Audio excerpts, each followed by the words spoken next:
Assalamualaikum warahmatullahi wabarakatuh.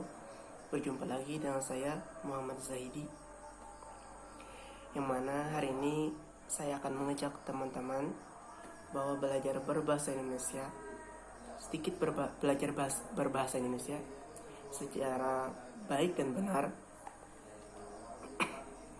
Yaitu pembahasan yang pertama, penggunaan kata di dalam berbahasa Indonesia.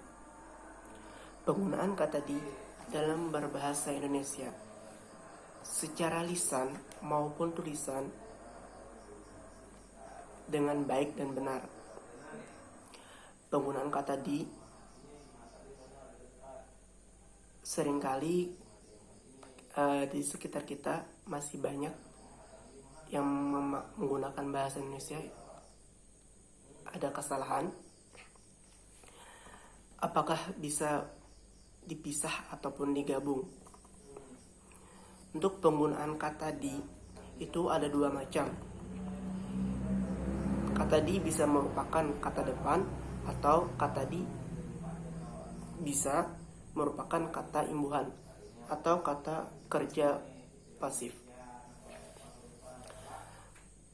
Maka kata depan, kata di itu menunjukkan kata di harus dipisah, seperti menunjukkan suatu tempat, waktu dan suasana. Contohnya di rumah, di jalan, dan lain-lain. Itu kata di secara menggunakan harus secara terpisah, itu kata depan. Adapun yang kedua, penggunaan kata di merupakan kata imbuhan. Itu menggunakannya harus digabung, bukan dipisah. Kata imbuhan dengan penggunaan kata di ini secara harus digabung. Contohnya dimakan, diminum, dilihat, diraba, dan lain sebagainya. Nah, itulah penggunaan kata di yang secara benar dan tepat.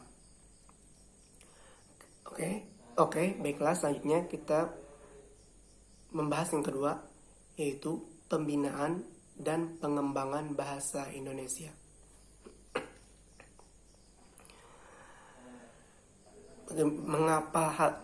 Mengapa hal ini dianggap perlu pembinaan dan pengembangan bahasa Indonesia? Karena kita itu masih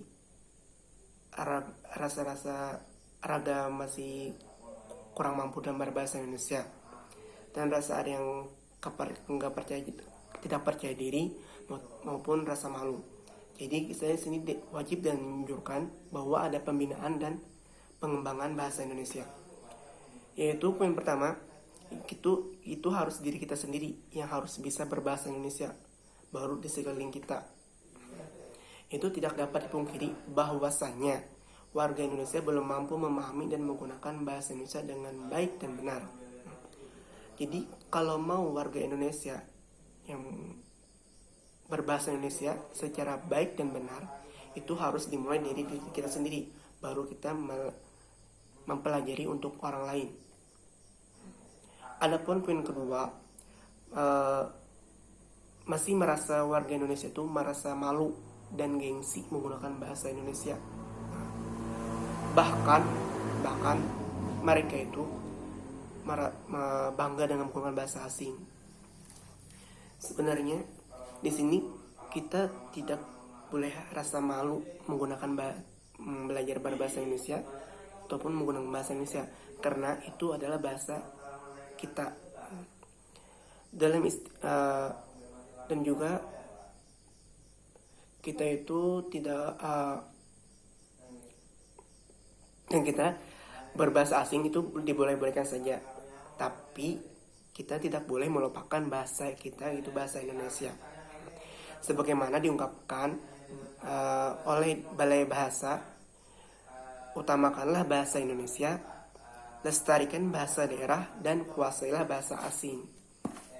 Jadi jelas bahwa di sini kita itu boleh berbahasa asing, tetapi tidak boleh melupakan bahasa Indonesia.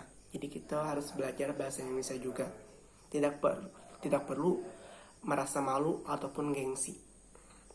Adapun poin ketiga, menjadikan lembaga pendidikan berbahasa Indonesia. Contohnya seperti di sekolah, kan, seorang guru bertatap muka dengan seorang murid. Nah, situ kita harus melestarikan berbahasa Indonesia. Jadi situ lembaga pendidikan berbasis bahasa Indonesia itu sangat penting. Adapun poin keempat, itu menggunakan bahasa Indonesia di forum-forum resmi atau yang formal. Contohnya seperti berpidato, rapat ataupun musyawarah. Di situ lebih baik kita menggunakan bahasa Indonesia. Adapun poin kelima, itu mengadakan kegiatan atau penyuluhan bahasa Indonesia.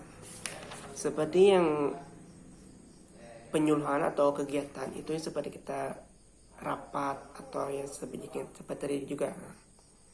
Nah, itulah pembinaan dan pengembangan bahasa Indonesia. Adapun pembahasan yang selanjutnya, itu pembahasan ketiga, kedudukan serta fungsi bahasa Indonesia. Poin ketiga itu pembahasan ketiga, kedudukan serta fungsi bahasa Indonesia. Kedudukan fungsi bahasa Indonesia itu ialah sangat penting. Kenapa? Karena di sini kita akan dikenal bahwa kita itu adalah orang Indonesia. Jadi kita tuh harus bisa berbahasa Indonesia. Itu fungsinya ada 3 poin. Itu poin pertama, fungsi lambang kenegaraan kita. Jadi fungsinya bahwa kita tuh kan berbahasa Indonesia. Ada poin kedua, sebagai identitas bangsa. Bangsa kita tuh bangsa Indonesia. Jadi kita tuh harus bisa berbahasa Indonesia. Tidak boleh rasa malu ataupun rasa gengsi. Dan poin ketiga, berbahasa Indonesia sebagai persatuan kita semua. Jadi istilahnya itu wajib di sini. Poinnya itu harus bisa berbahasa Indonesia. Ya. Adapun pembahasan keempat, yaitu terakhir, ragam bahasa Indonesia. Itu adalah variasi bahasa Indonesia. Menurut sesuai pemakaian yang berbeda-beda, atau menurut topik dibicarakan, atau menurut hubungan yang berbicara dengan lawan bicara. Pada umumnya itu ada 2 bagian, itu dengan kata beku ataupun kata tidak beku. Jadi kita dalam berbicara topik itu atau menuntut hubungan yang berbicara dengan lawan yang bicara, itu ada 2 pada pembagian itu ada kata beku dan tidak beku. Contoh itu penggunaan kata beku digunakan acara formal ataupun acara resmi, pidato, rapat upacara. Nah, kita tuh harus menggunakan kalimat beku. Adapun kalimat tidak beku dipakaikan di kehidupan sehari-hari dengan teman dan lain-lainnya, tidak formal lainnya. Contohnya itu kayak di pasar-pasar gitu, kita membeli sayur kepada seorang lebih tua pada kita, situ kita tidak boleh kasar atau sebagaimana.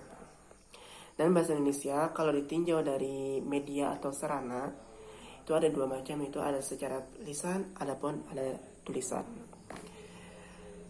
Terkait dengan ruang dan waktu, sehingga situasi dan kondisi pengungkapan dapat membantu pemahaman atau lebih ekspresif. Dan poin kedua, tidak terkait dengan ruang dan waktu, sehingga diperlukan kelengkapan serta struktur agar dapat dipahami. Baiklah, itu sedikit dari saya. Semoga dapat dipahami dan semoga ada poin-poin yang lebih baik lagi. Sekian dari saya. Wassalamualaikum warahmatullahi wabarakatuh.